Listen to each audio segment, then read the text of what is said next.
Good morning. In First Timothy 6, it's my Bible study on Fridays. They're talking about, the question was talking about uh, the love of money is at the root of all sorts of evil. And then I was thinking about all the different idols that we run to other than the Creator Himself. You know, we run to these things like they're a God in our life. And yet God just desires us to run to Him instead. We end up worshiping created things rather than the Creator Himself. And, you know, God's desire for us is to live in the fullness of life as He created it. And yet we're settling for something less when we run to money, or we run to power, or we run to addiction, or we run to another to somehow complete us. A lot of times we make good things into ultimate things in our life. They don't even have to be a bad thing that we're running to, but we want that thing to be a God in our life. We somehow expect that person to somehow complete the brokenness that's within us, and only God can heal that. We are separated from God by the line of Adam. So we're in the line of Adam, and then we have the ability to submit our lives back to God. But it's by free will that we're able to do that God loves us and desires the absolute best for us, and yet we're settling for something less. What is it that you run to? Look within yourself. You know, I've run to about everything you can in your life, and it never satisfies. But we run to different things thinking somehow this is going to complete us.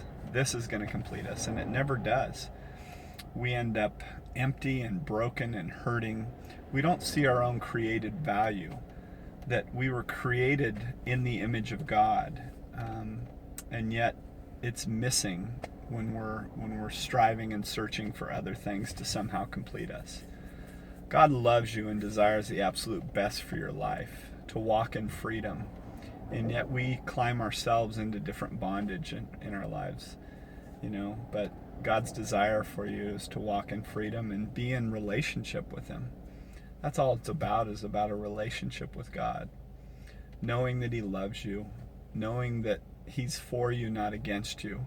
I used to think that somehow obeying God and following Him would strip away the freedom that I have.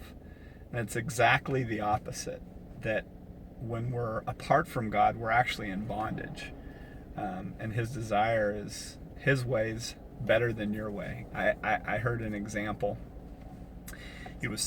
Matt Chandler was talking about he's got a 7-year-old daughter and a 13-year-old daughter.